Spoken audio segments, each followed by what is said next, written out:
جی السلام علیکم ویورز، آج ہم بات کر رہے ہیں میلز کے ڈس آرڈرس کی۔ تو آج ہم ایک بہت ہی آسان نسخہ آپ کے ساتھ شیئر کریں گے، جس کے استعمال کرنے سے جو قوت مرہونی ہوتی ہے وہ بہت زیادہ اضافہ ہو جاتا ہے اس میں،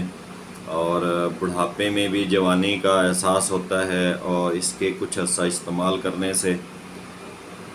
جوانی کی جو رونقیں ہیں وہ دوبالا ہو جاتی ہیں، جوانی واپس لوٹ آتی ہے۔ اور یہ تجربہ شدہ چیز ہے، اور کوئی اس میں سائیڈ افیکٹ نہیں ہے، اور ایزیلی ملنے والی چیز ہے،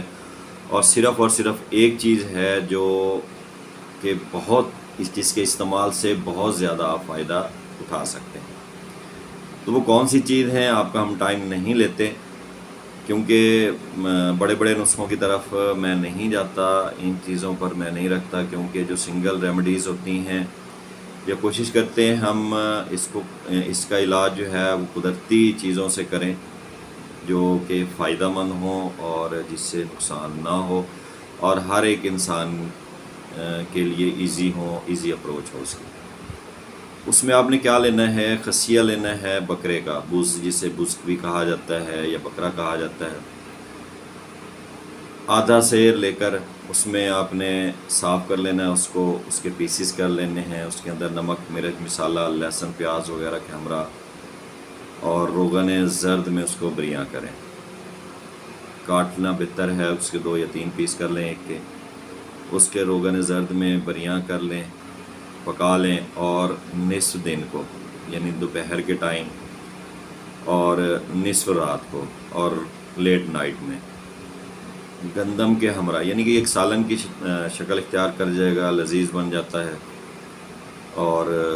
آپ اس کے ساتھ دوپہر کا کھانا اور رات کا جو کھانا ہے گندم کی روٹی کے ساتھ کھا سکتے ہیں۔ نان اگر آپ استعمال کرنا چاہتے ہیں وہ بھی کر سکتے ہیں، اور ماشاءاللہ یہ فائدے کا فائدہ ہے اور کھانے کا کھانا ہے۔ تو اگر یہ آپ کچھ عرصہ تک اسے استعمال کریں گے، زندگی کا حصہ بنا لیں گے،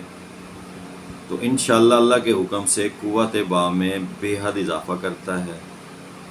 بلکہ جو انسان توقع رکھتا ہے اس توقع سے بھی بڑھ کر اس کا رزلٹ ہے۔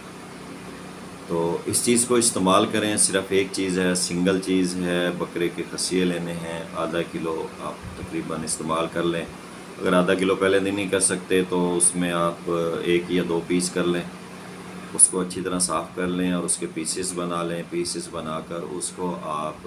مسالہ جار ڈال سکتے ہیں، نمک ہو گئی، مرچ ہو گیا، لہسن وغیرہ، ادرک وغیرہ، پیاز، یہ ڈال کر آپ نے روغن زرد کے اندر اس کا سالن تیار کر لینا ہے۔ جب سالن تیار ہو جائے تو دوپہر میں، ناشتے میں استعمال نہیں کرنا، اس کو دوپہر میں استعمال کریں، کھانے کے ساتھ گندم کی روٹی لے لیں، یا آپ نان استعمال کر سکتے ہیں، اور رات کے کھانے کے ساتھ اس کو استعمال کریں۔ انشاءاللہ کچھ عرصہ جب آپ اسے استعمال کریں گے تو آپ اس کے رزلٹ کو مانیں گے، اور انشاءاللہ دعاؤں میں بھی یاد رکھیں گے، دعائیں دیں گے۔ تو ایسے لوگ، مایوس لوگ جو دواؤں سے پریشان آ چکے ہیں، پریشانیوں میں ہیں، یا وہ افورڈ نہیں کر سکتے، تو وہ اس چیز کو ضرور ٹرائی کریں، استعمال کریں، تو انشاءاللہ انہیں بہت زیادہ فائدہ ہوگا، اور بڑھاپے میں جوانی کا مزہ لیں اور اپنی خواہشات کو پوری کریں۔ اور ہمارے چینل کو سبسکرائب لازمی کر لیجئے گا، تاکہ آپ کے لیے جو فائدہ مند ویڈیوز ہوتی ہیں وہ پہنچتی رہیں، اور آپ اس پر استعمال کر کے فائدہ اٹھا سکیں۔ جی، دوستوں کو بھی اس میں شیئر کریں، تاکہ اگر کوئی مجبور شخص، مایوس شخص ہے، تو وہ بھی اس سے فائدہ اٹھا سکے، اس وقت تک کوئی ہماری آواز پہنچ چکے، ہمارا نسخہ یہ پہنچ جائے۔ تو جی، دعاؤں میں یاد رکھیے گا، سبسکرائب لازمی کر لیجئے گا۔ السلام علیکم۔